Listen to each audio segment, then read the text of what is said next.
Disclaimer. This video is about the finale of the Amazing Digital Circus. It is out right now for free on YouTube, so please go watch it. Also, disclaimer to YouTube itself, Tadc is not a show for kids.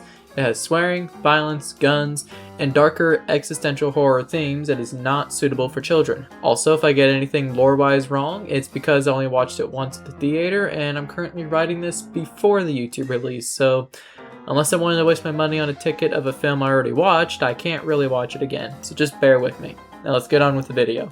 So after I got done watching the movie in theaters, my first thought was, wow, that was really good.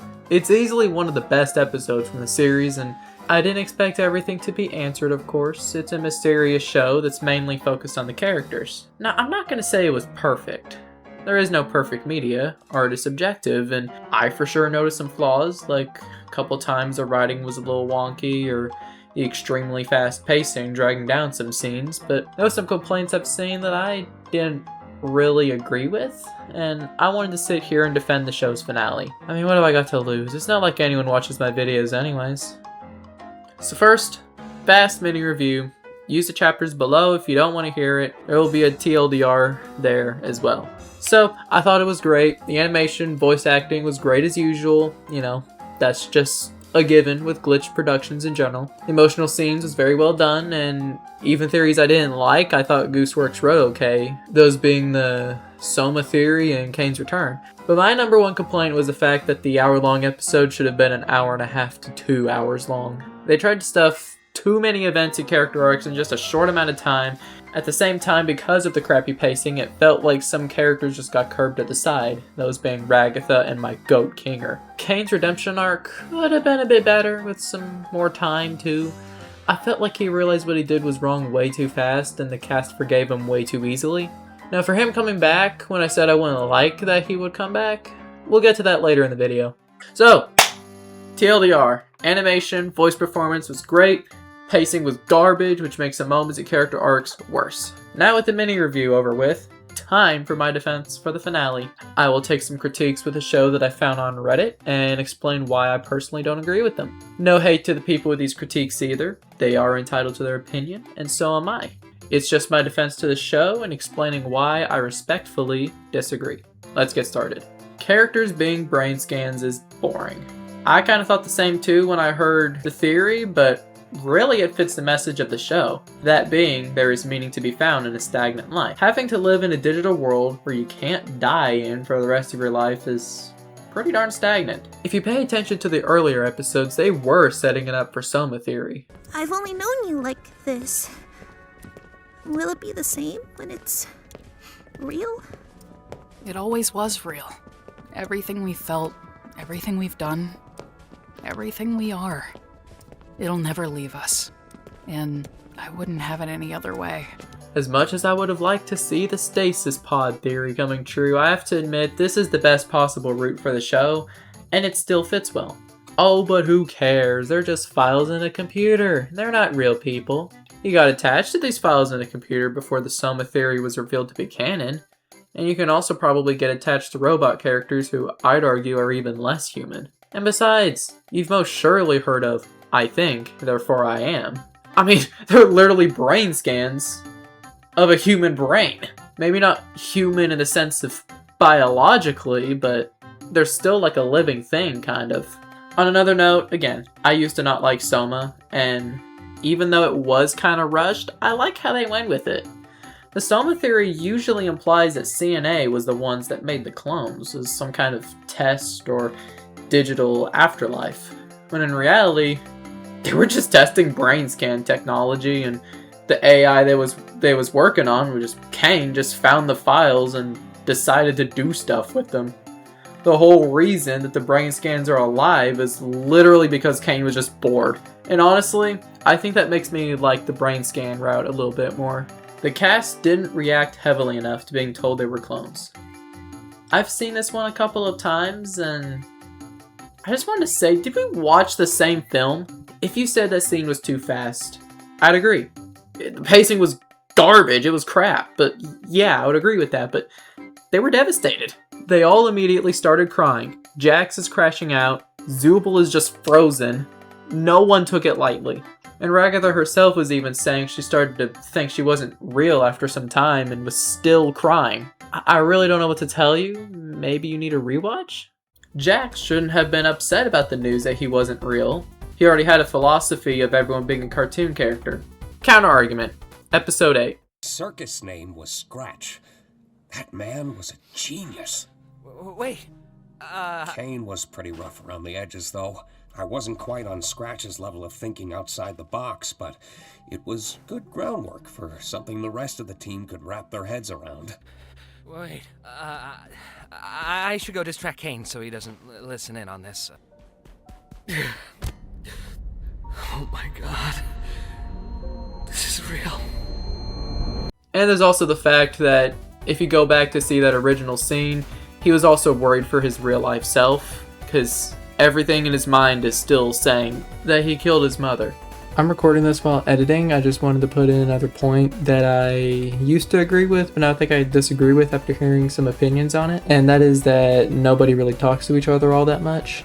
I used to disagree with this because I thought it was unrealistic that just a few people that's living with each other for all of eternity is not really talking to each other much in the finale. But come to think of it, it can actually be realistic with certain types of people. I know I would probably isolate myself like Jax did in the finale. It can also be a cautionary tale that communication, or lack of thereof, can lead you down a very bad road as well. Next point, I don't know where I'm putting this in the video. Jax abstracting off screen is a bad choice. I disagree with this one, maybe halfway. As cool as it would be to see Jax going crazy in his room with the same kind of style of a scene as Caine crashing out, and being able to see what an abstraction transformation looks like firsthand, I get what Gooseworx was going for by having him abstract off screen. It is supposed to be a gut punch, and it's supposed to represent how you can lose someone at any moment, which is fitting for how some interpret abstractions. Jax did not have to face consequences. I'm gonna halfway disagree here. I understand how disappointing it is that he didn't have to face the consequence of his peers, but he did kind of face consequences, which is abstracting and regretting it later. He also didn't get the good news of how he's doing in the real world, which, speaking of, Jax's backstory is a nothing burger. This one's kind of hard for me to understand. Did you want his backstory to be that he did a hit and run, killed 500 people, and is now hiding because he's wanted in all countries? He came out to his mom about a deep personal secret, which you can just about guess what it is, got ridiculed and laughed at, and when she hugged him and he instinctively pushed her back, he thought he killed her. He thought he killed his own mother, and out of panic ran away to not get caught by the police, and ever since has had trust issues even with his closest friends like Ribbit. He shared his secret with Ribbit, but because of his already terrible trust issues, he was afraid she was going to share around his secret and thought that she was taking advantage of him. And on top of that, his two closest friends abstracted, which had to mess him up. And it's even worse when you take into consideration that his brain was scanned at the most traumatizing moment of his life, leaving his clone severely screwed up. His backstory's not really a nothing burger, I don't care how many people say it. He didn't have to commit an accidental war crime for a backstory to be sad. Besides, real life him got a great ending, and his mother's definitely not dead considering he's living his life just fine, not in prison. And no, I'm not one of those people that will justify an abuser's actions because they had super sad backstory. That does not justify a single thing that Jax has done. Jax took up too much screen time. Now, before you crucify me, I want to say I both agree and disagree. On one hand, I feel that Jax had just the right amount of screen time. The problem is that everyone else didn't have squat. The episode should have been 30 minutes to an hour longer to make up for everyone else's character arc. It should have been longer to balance out all the other characters. But I will say that he took up too much focus for the runtime that they had. But I think he had an appropriate amount of screen time. The problem is that the episode was just too short, and on top of it, the pacing was just bad. Jax is a pet now. No. Just no. They're not treating him as a pet. They gave him a home so he could be calm and not hurt anyone. They even did the same thing with some of the other abstractions with that aquarium thing. Considering the darkness keeps them calm, it's really the least that they can do for all of them, really.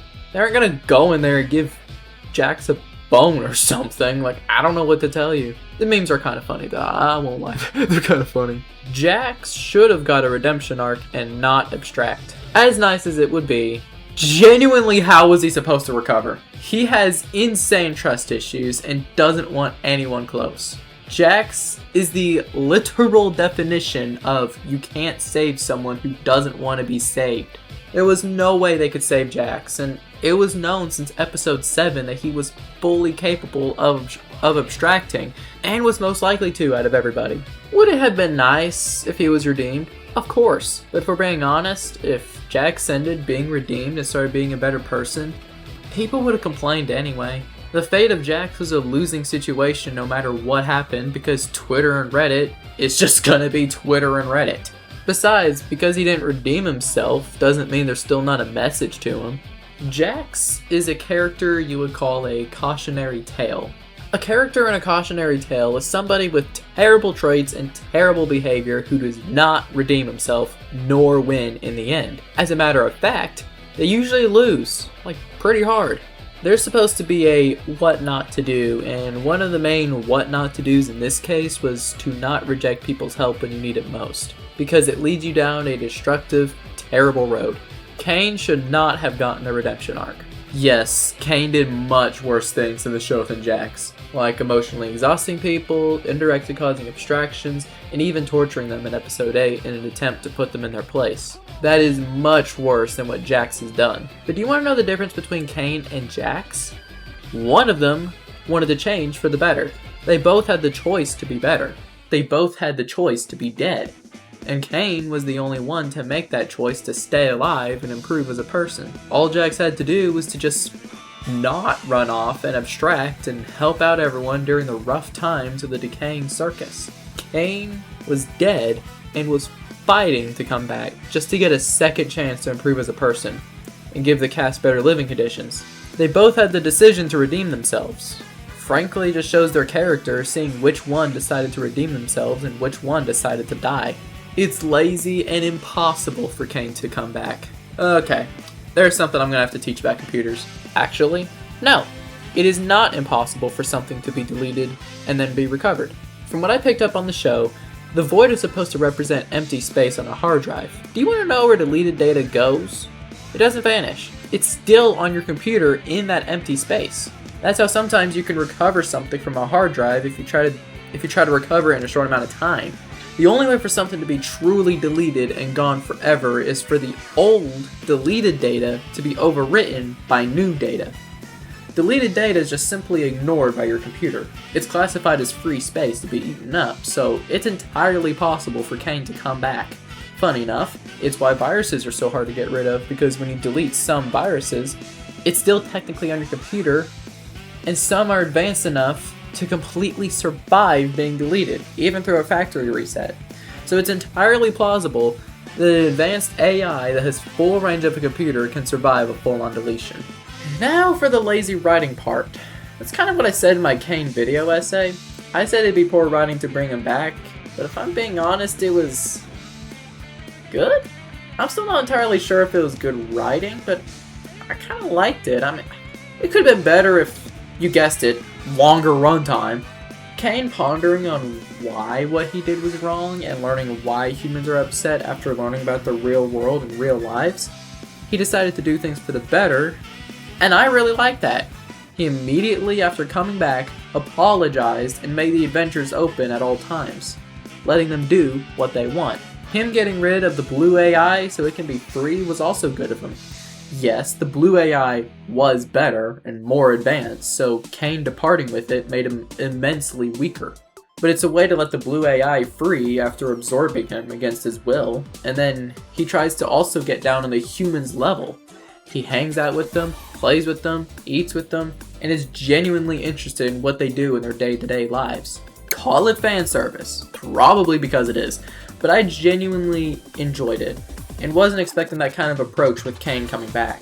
Nor did I expect Caine coming back at all. Now, if I was writing... I would have left it for dead. It's not as lazy as many other shows that bring back dead people for no freaking reason. Emperor Palpatine. But I really did like it. That might have been me falling for the fan service, but I really liked it. Even though I said it would be poor writing. It could have been better though. I will say that. It could have been better because I felt that Caine realized he was the bad guy way too fast. And the cast forgave him way too easily. Again, longer runtime would have done wonders for this episode. Heck, for the entire show. Okay, now, brace yourselves when I say this. I only saw this once, but it was so silly that I had to put it on here. Too much crying.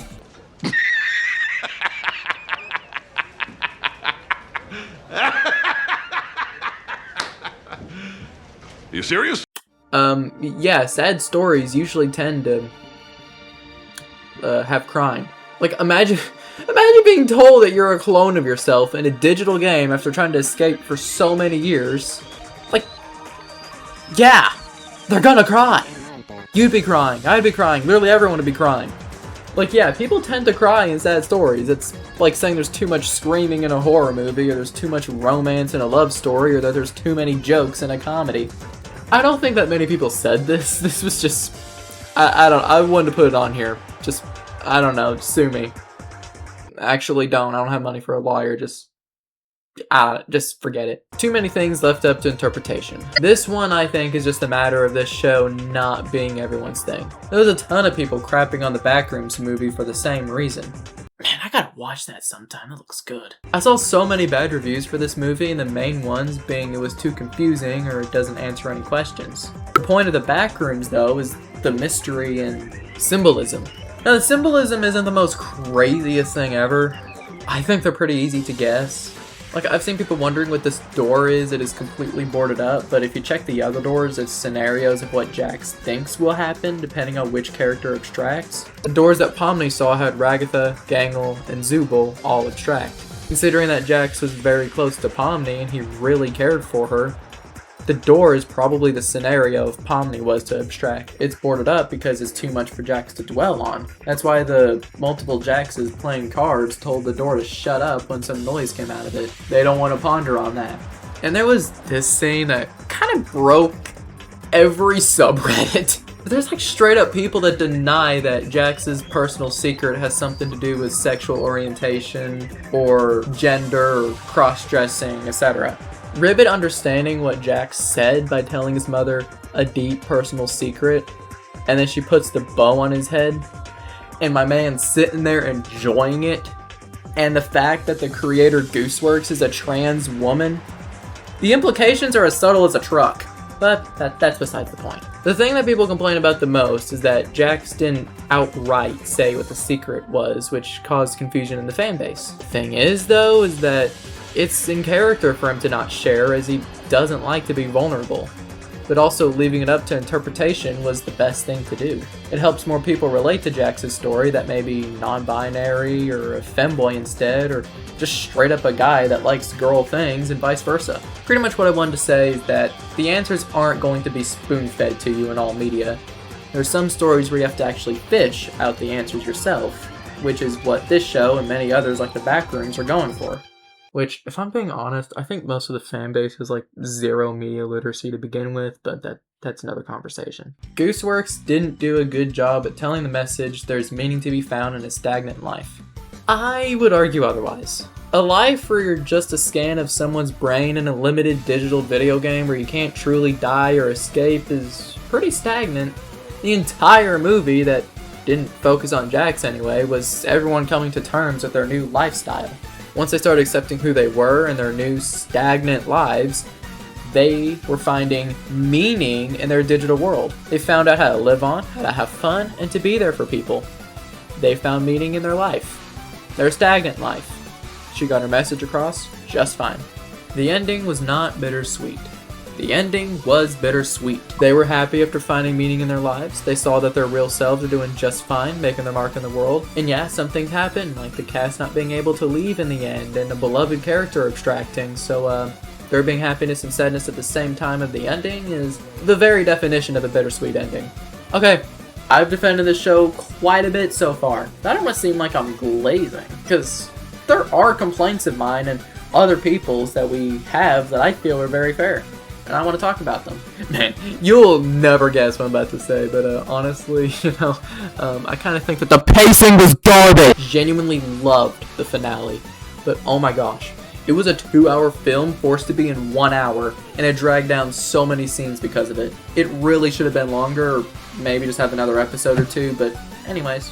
Some characters did not have that much screen time. Specifically Ragatha and my GOAT Kinger. They're two very important characters with important character arcs, especially Ragatha, and it felt like they only got like 5 minutes each. It's kind of irritating. Pomni and Ragatha has not hung out enough to justify the "you are my best friend" line. If they have hung out enough and talked to each other enough to justify it, it was off screen, which is frankly one of the biggest flaws that I've seen in the writing of this show. Like, everything happens off screen. I probably would have liked to see more if, like, they talked more. It was still good though, they just, again, like, never talked. Man, this show really could have used, like, some more episodes, like, really. The cast forgave Caine way too fast. This was just a product of the bad pacing and just the general rushing of the finale. Imagine getting tortured by an AI for weeks without end, and then he just comes back and everyone just goes, yeah, you know what, we chill now, dap me up bro, we chill. They should have honestly, like, been a bit more scared. I like Zooble in this scene though, they're just protecting their girl. Another product of this finale's terrible pacing was that Caine realized his wrongdoings way too fast. He could have used like another minute of thinking, at least. Just another minute. Don't make it a slog to watch, but don't make it faster than Sonic the freaking Hedgehog. Like, oh my gosh. The movie was very short. Once you put in the runtime and the already bad pacing, that is just as good of a combination as peanut butter and dog crap. I don't got much else to say here. They just really should have made it longer, or just straight up make an episode 10 at the very least. The ending was kind of cheesy, I won't lie. Like, the ending scenes was kind of Hollywood-esque with the super happy montage, but it was okay. I don't got much to say there. The line in episode 7. If I did anything more, trust me, it would not end well. Scratch. The first abstraction. Hey, I didn't say anything like that! Leading freaking nowhere. I get the whole mystery thing with the show. Heck, I just defended the show having mystery earlier, but you don't set something up like it will be important later and then do nothing with it. Although, if I had to guess, Caine probably caused Scratch to abstract by accident because he was messing with his mind files too much, and then he just decided he wouldn't do it again, but still, it felt like that line would be more important later on. You just don't frame something like that and then not work on it. I don't know. I'm not a writer, so I don't know. This is just a smaller complaint, but I wish some questions were answered about CNA. Like, why did Scratch make brain scanning VR headsets, for example? Why were they testing brain scan technology? I mean, like, it could have been good for, like, Scratch trying to figure out what was wrong with them, and the reason that everyone else was scanned was just they needed more people to test to see if the brain scans just worked with everyone, like, I don't, that would have been, if Kinger got some more screen time, like, he could have talked about it. The cover of Isn't She Lovely is not as good as the original. The new one ain't bad, actually it's pretty good, but I much prefer the OG Stevie Wonder version. There's just a level of calmness and happiness with it that I can't describe. Like a sunrise if it was music, I don't know. I'm not mad they used a cover, but I just wish they used the original. Everyone got overlooked by Jax. That may seem like a contradiction to what I said earlier, but I only halfway disagreed with Jax's runtime. His part was very good. Some of my favorite parts of the movie, and it spent a perfect amount of time on him, but the movie was just so short that they should have either shortened it, or even better, just straight up make the episode longer. Or maybe just another episode. Jax ate all of Ragatha's, Kinger's, Gangle's, and Zooble's screen time, and that sucks because they really could have used it. So in conclusion, I will say one thing. This episode was not for everyone. Some people wanted a happy ending where everyone gets to leave, while others wanted a I have no mouth and I must scream-esque ending. Some wanted to see Jax get redeemed, while others felt this was the best ending for him. Some wanted more action, while others wanted more talks and symbolism like what the episode did. It's all up to taste, and it's completely fine if someone doesn't like the finale. Personally, I feel like the new car smell has kind of worn off for me a little. but it's still a very good episode. Maybe not the best, but it is very good, and frankly, better than other shows' finales lately. I won't shoot any shots. If I had to say something to Gooseworx, she needs to do 2 things. First off, delete Twitter. Please, just delete Twitter. She needs to only come back to social media for Ask Me Anythings and Q&As, and maybe the occasional feedback. But please, she needs to stop going to those sites. They ruined the passion she had for the show, and I don't want to see that again for anything else she does in the future.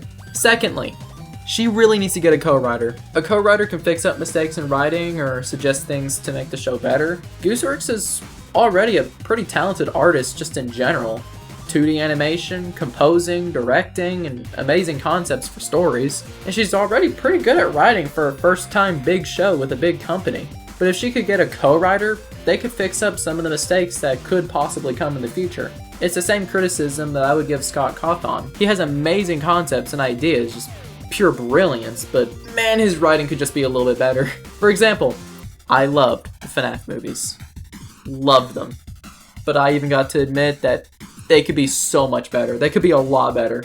If you disagreed with any of my takes, or you want to talk about the finale, feel free to comment. Would love to hear your thoughts. This will probably be my last Digital Circus video, but hopefully, if you came just for Digital Circus, maybe you can check out my future content? No pressure. Take care, everyone. I'll see you later.